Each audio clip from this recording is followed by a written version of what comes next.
विधानसभा चुनाव के पहले मांझी की बहू का मास्टर स्ट्रोक, शिक्षकों और राज्यकर्मी के हितों की करने लगी बात, नीतीश से मांग डाली बड़ी छुट्टी।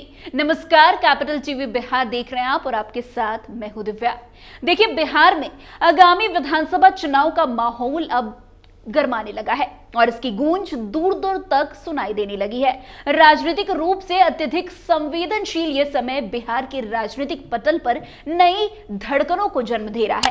चुनाव की तारीख भले ही अपनी तय नहीं हुई हो, लेकिन इसके आसपास हो रही गतिविधियां ये संकेत दे रही है कि चुनावी बयार तेज हो चुकी है। हाल ही में पश्चिम बंगाल के मुख्यमंत्री ममता बनर्जी ने बिहार के चुनावी माहौल में अपनी टिप्पणी से हलचल मचा दी, जब उन्होंने दावा किया कि भारतीय जनता पार्टी यानी कि बीजेपी बिहारियों का फर्जी वोटर बना रही है। यह आरोप बिहार के चुनावी खेल को और भी गर्मा कर चला गया। साथ ही राजनीतिक पार्टियों के बीच आरोप प्रत्यारोप का दौर तेज हो गया। इसी बीच हिंदुस्तानी अवाम मोर्चा की विधायक ज्योति मांझी ने चुनावी रणनीति में एक नया पेच डाल दिया है। उन्होंने एक ऐसा धार्मिक कार्ड खेला है जिसे देखकर राज्य के मुख्यमंत्री नीतीश कुमार के लिए स्थिति और भी जटिल हो गई है। ज्योति मांझी ने बिहार के मुख्यमंत्री नीतीश कुमार को एक ऐसे मुद्दे पर घेर लिया जिससे उनकी धर्मनिरपेक्ष छवि को चुनौती मिलती है।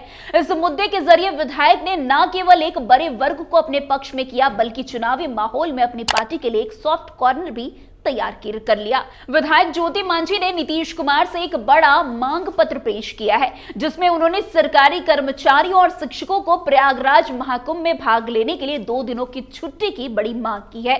उनका कहना है कि महाकुंभ स्नान के लिए देश और विदेश से श्रद्धालु पहुंच रहे हैं, लेकिन सरकारी कर्मचारी और शिक्षक अपनी ड्यूटी के कारण इस धार्मिक अवसर का लाभ नहीं उठा पा रहे हैं। इसलिए उन्होंने मुख्यमंत्री से अपील की कि इन कर्मचारियों और शिक्षकों को 2 दिनों की सरकारी छुट्टी दी जाए, ताकि वे भी महाकुंभ स्नान कर सके और पुण्य के भागी बन सके। ये मांग राजनीतिक दृष्टि से एक तीव्र शॉट था, क्योंकि इतने सीधे तौर पर बिहार के लाखों सरकारी कर्मचारियों और शिक्षकों को प्रभावित किया। इस मांग से यह संकेत मिलता है कि विधायक ज्योति मांझी ने अपनी पार्टी के पक्ष में एक बड़ा कदम उठाया है।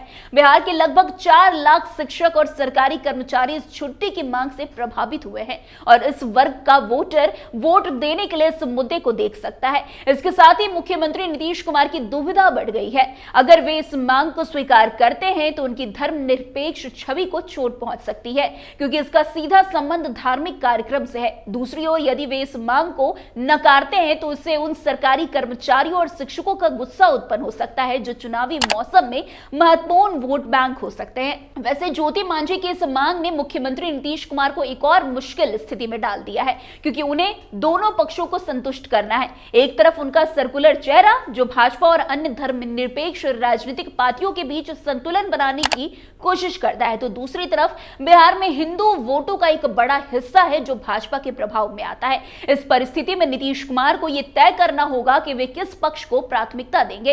वैसे ज्योति मांझी की इस मांग ने राज्य के राजनीतिक परिप्रेक्ष्य को बदल दिया है। इससे पहले जब नीतीश कुमार की पार्टी महागठबंधन के साथ चुनावी मैदान में थी तो उनकी छवि एक सर्कुलर नेता के रूप में बनी हुई थी। हालांकि अब ज्योति मांझी की धार्मिक मुद्दे को उठाने से उनके सामने एक नई चुनौती आ गई है। वे न केवल बिहार में हिंदू वोटों को साधने की कोशिश कर रहे हैं, बल्कि एक बड़े समुदाय को अपने पक्ष में करने का भी प्रयास कर रहे हैं। इस स्थिति में नीतीश कुमार को हर कदम बहुत सोच समझकर उठाना होगा, क्योंकि हर कदम का असर उनकी चुनावी संभावनाओं पर पड़ सकता है।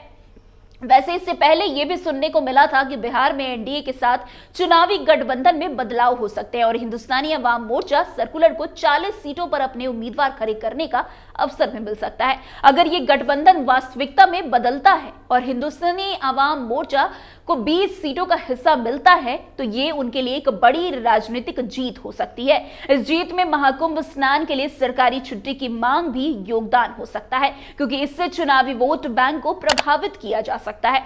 हालांकि नीतीश कुमार ने इस मुद्दे पर अब तक कोई आधिकारिक बयान नहीं दिया है, लेकिन ज्योति मांझी का यह कदम उनकी परेशानी को और भी बढ़ा सकता है। वे जानते हैं कि इस मुद्दे पर कोई भी निर्णय लेने से उनकी छवि पर असर पड़ेगा और चुनावी समीकरण भी प्रभावित हो सकते हैं। अब ये देखना दिलचस्प होगा कि नीतीश कुमार इस मुद्दे पर किस तरह का कदम उठाते हैं और इसका उनके राजनीतिक भविष्य पर क्या असर पड़ता है। वैसे बिहार के विधानसभा चुनाव में धर्मनिरपेक्षता और धार्मिक राजनीति के बीच संतुलन साधने की चुनौती बढ़ गई है।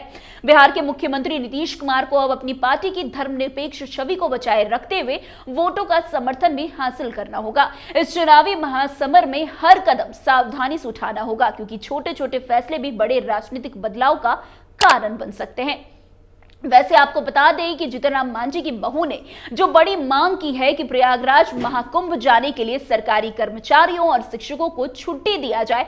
अगर नीतीश कुमार इसे मानते हैं तो ये नीतीश कुमार के लिए फायदा हो सकता है, अगर नहीं मानते हैं तो इसका फायदा तुरंत जीतनराम मांझी की पार्टी को हो सकता है। आप सोच रहे होंगे कि आखिर ऐसा क्यों, क्योंकि इससे नीतीश कुमार की छवि खराब होगी और जीतनराम मांझी की बहू की छवि इस समय बढ़कर अच्छी बनकर सामने आएगी। उनके पास शिक्षकों और जितने भी सरकारी कर्मचारी हैं उनका वोट बैंक हासिल करने का ये एक मास्टर स्ट्रोक साबित हो सकता है। तो फिलहाल आज की इस खबर में बस इतना ही। अन्य खबरों में हमारे साथ ऐसे आगे बने रहें और देखते रहिए। तब तक के लिए कैपिटल टीवी बिहार। धन्यवाद।